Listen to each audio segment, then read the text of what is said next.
menafsirkan Islam berdasarkan kepada kepentingan politik dia. Besok kawan Nur pula tafsir hak mana untung dia. Lepas tu parti ni tahun ni kata boleh, tahun depan mungkin kata tak boleh pula. Dan itulah berlaku dalam parti politik dalam negara kita. Saya ingat mana-mana parti pun ada habuan dalam hal ni. Dan semua fatwa bertukar-tukar kerana tidak ada suatu prinsip. Kerana semua orang berdasarkan kepada apa yang menjadi kehendak kepada tuntutan politik dan political interest. Melayu nak ke mana? Melayu kena bawa Islam. Bila Melayu Islam, Melayu hak kita tanya ni, saya pertama nak cerita tuan-tuan. Pertama kita kena make sure diri kita. Kita dengan Islam kena okey. Jangan takut. Sama ada kita berjaya dalam politik, tak berjaya dalam politik, bukan syarat masuk syurga. Sebab orang di Thailand tak ada negara Islam. Orang di Amerika, orang Islam tak ada negara Islam. Mereka tetap ada peluang untuk masuk syurga, sama. Tapi bila kita ada peluang untuk mewujudkan kuasa Islam, kita buat kuasa Islam. Tapi apa maksud kuasa Islam itu? Apa maksud Islamic State? Apa maksud negara Islam? Dan semua orang tafsir berdasarkan kepada kehendak masing-masing. Saya rasa masa ini terhad untuk saya menghuraikan apa itu negara Islam daripada kacamata yang betul. Pada zaman Nabi tidak ada istilah ni semua. Negara Islam tak Islam. Nabi ambil negara, take over the country, dan kemudian apa yang Nabi buat? Nabi pastikan manusia hidup tidak menyanggahi prinsip-prinsip Allah dan Rasul. Islam sebenarnya tidak pernah menentukan secara detail soal kehidupan, tetapi menetapkan prinsip-prinsip umum. Yang Islam tentukan ialah soal ibadah manusia, mesti detail. Semayang detail, puasa detail. Tapi bagaimana nak mesyuarat, Islam tak tentukan. Islam suruh syura. Macam mana nak syura, Islam tak tentukan. Nak syura ni kena panggil 20 orang ke, kena panggil 40 orang ke, kena buat dewan negara ke, kena buat dewan senat ke, kena buat pilihan raya umum ke, kena tak payah pilihan raya pakai wakil ke. Islam tak kata. Yang penting wa anihkum bainakum bima anzalallah, dan penting Islam kata wa idza hakamtum bainan nasi an tahkumu bil adl. Apabila kamu berhukum di kalangan manusia, hendaklah kamu hukum dengan cara yang adil. Bagaimana nak mencapai adil bagi umat Islam dalam negara ini? Adil berarti manusia dapat menikmati haknya yang diizinkan oleh Allah. Adil. Kita nak negara ini berdasarkan wahyu. Negara yang berdasarkan wahyu, Allah menyatakan, alladzina immakkannahum fil ard aqamus salah wa atawuz zakah wa amaru bil ma'ruf wa nahaw 'anil munkar. Orang yang kami berikan kuasa di atas muka bumi, pertama, mereka mesti mendirikan salat. Tak boleh ada pemimpin yang tak semayang. Semua pemimpin yang tak semayang, jangan pangkah dia. Dan salat, dan menegakkan prinsip salat. Bukan salat cara dia, salat cara Nabi. Dan memberikan zakat. Bukan saja dia menegakkan salat, tapi dia menegakkan prinsip keuangan Islam, iaitu dia berikan zakat, wangnya disalurkan untuk Islam.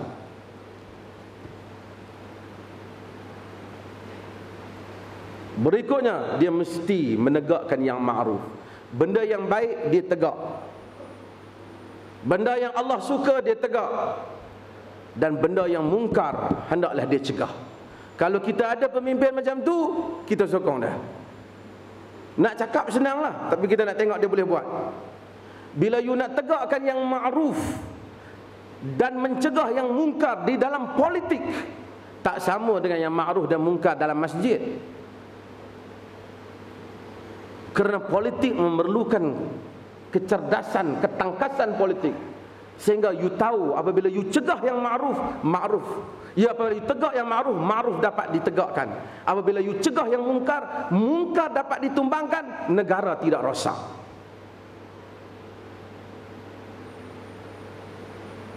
Boleh kita nak merintah ala Taliban. Taliban telah cuba tapi rosak. Sebab itu kita memerlukan para tokoh politik Islam generasi baru.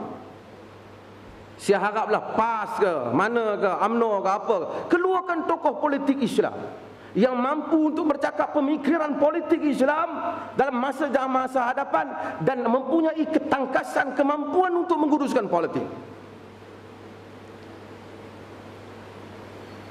Allah menyebut inna khaira man istajarta al-qawiyul amin.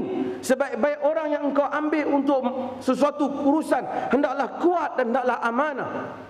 Syekhul Islam Ibn Taymiyah rahimahullahu ta'ala kata syarat kepimpinan itu mesti dua. Yang pertama hendaklah al-qawi, ada amanah, ada agama, ada takwa dia. Tak mencuri, tak ambil harta rakyat, tidak rasuah. Tapi itu al-amin, amin, dan mesti qawi. Al-qawi kuat dan amin, amanah, tak rasuah dah. Al-qawi maksud ada kemampuan. Ada orang memang ada amanah tapi tak ada kemampuan. Bagus pakai lebih, masya-Allah, subhanallah, orang tipu dia tak tahu, hilang habis duit negara. Tak boleh juga. Ada orang sangat pintar, tangkas dalam politik tapi dia tak amanah, juga kita kena tipu. Pemimpin yang kita cari al-qawi, al-amin, berkemampuan dan amanah. Kita ada ramai ulama, ustaz barangkali beramanah tapi tak mampu. Orang tipu tak apalah, dia curi duit negara, esok dia kena di akhirat kelak. Tapi kita paling duk miskin lah. Biar pergi kat dia lah, dia nak curi. Kita doa kat Tuhan, 20 juta hilang, 40 juta hilang. Tak boleh. Dia mesti tangkas, dia mesti hebat, tapi dia mesti amanah. Ni generasi baru yang tuan-tuan mesti bentuk anak tuan-tuan. Generasi baru Islam, qawiyun amin, tangkas, hebat dan amanah. Kita selalu nak bagi anak kita hebat. Kita ambil pekerja pun kita tanya, sijil apa, lulusan mana, apa kerja, apa pengalaman kerja. Dan kita tak tanya apa amanah dia. Sebab tu tak kira dia semayang, dia tak semayang, dia peduli apa. Lepas tu setengah orang pula dah tengok dia ustaz, kita pun bagi kerja dia. Habis jam, mentang-mentang dia ustaz. Sebab dia mungkin baik tapi tak ada kemampuan. Orang talak sampai 8 tahun dia tak boleh selesai. Orang talak sampai 10 tahun duk sangkut lagi. Tapi dia ustaz, masya-Allah, masya-Allah.